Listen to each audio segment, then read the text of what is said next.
Pour le groupe Les Républicains, Monsieur Jean-Pierre Barbier.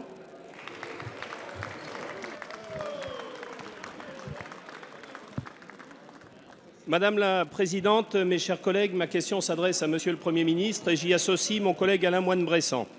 Monsieur le Premier ministre, la commune de Moirans, située en Isère, a été hier le théâtre de scènes de violence et de guérilla urbaine inadmissibles et inexcusables.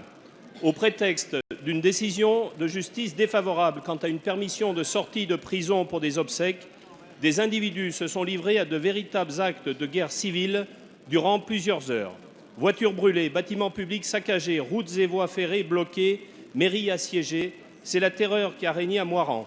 Je veux rendre hommage aux habitants, aux riverains pour leur sang-froid, de même que je veux rendre hommage aux élus locaux, au maire de Moirans qui a dû faire face seul dans les premiers instants à ce déchaînement de violence. Des remerciements aussi aux forces de l'ordre, aux sapeurs-pompiers qui, sous l'autorité du préfet, sont intervenus avec efficacité dans un contexte extrêmement tendu pour ramener le calme et la sécurité sans qu'aucune victime ne soit à déplorer. Monsieur le Premier ministre, rien ne justifie ce qui vient de se passer et les auteurs de ces actes devront être recherchés et condamnés. La justice et l'État ne doivent pas plier. Un défi est lancé depuis quelques mois à la République par des minorités et sans faire d'amalgame.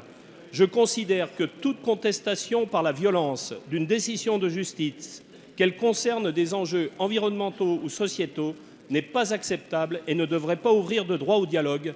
Sinon, demain, ce serait légitimer la violence et ce serait l'anarchie qui régnerait dans notre pays. J'ai entendu des déclarations de condamnation et de fermeté du gouvernement. Elles sont conformes à une attitude républicaine que je partage.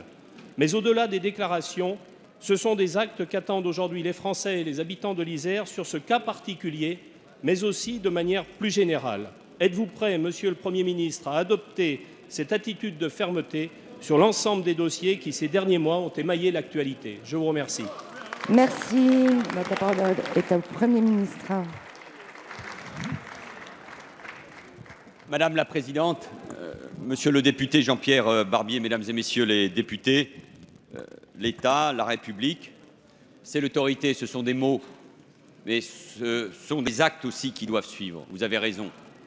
L'autorité de la loi, l'autorité des décisions de la justice. Monsieur Jacob, le ton de la question de monsieur Barbier ne mérite pas vos interruptions et mérite une autre attitude. Ce qui importe, c'est le maintien et le respect de l'ordre républicain. Et je vous réponds bien sûr très directement, les décisions de justice s'appliquent partout, à Moirans, en Isère, comme sur l'ensemble du territoire. J'ai d'ailleurs hier répondu à une question de la manière la plus claire possible sur Notre-Dame-des-Landes, par exemple.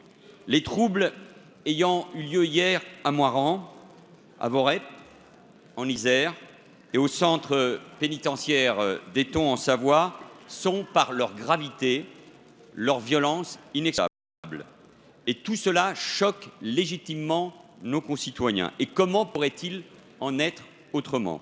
Il est intolérable qu'un déchaînement de violence, quelle que soit la raison, soit commis au prétexte de contester par ailleurs une décision de justice.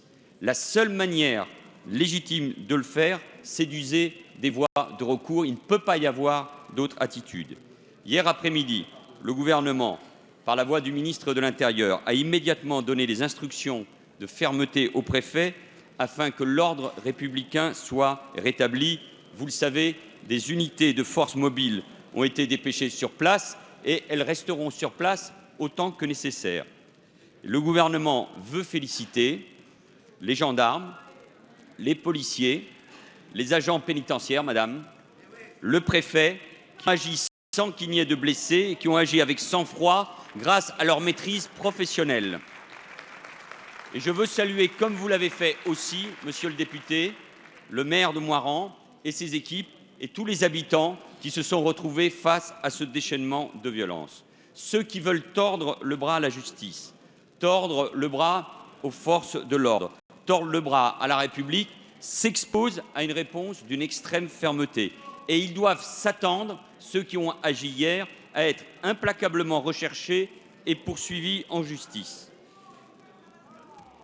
Monsieur le député, pour ce qui est de Moirans, hier comme aujourd'hui, et jusque devant les juges d'appel, les magistrats ont rendu des décisions fermes dans un contexte difficile, complexe, qui rappelle, s'il le fallait, la difficulté de leur mission. Et je les assure aussi de l'appui total du gouvernement pour que les décisions de justice puissent être rendues dans la sérénité, comme elles le doivent, et sans que l'ordre public ne soit jamais pris en otage.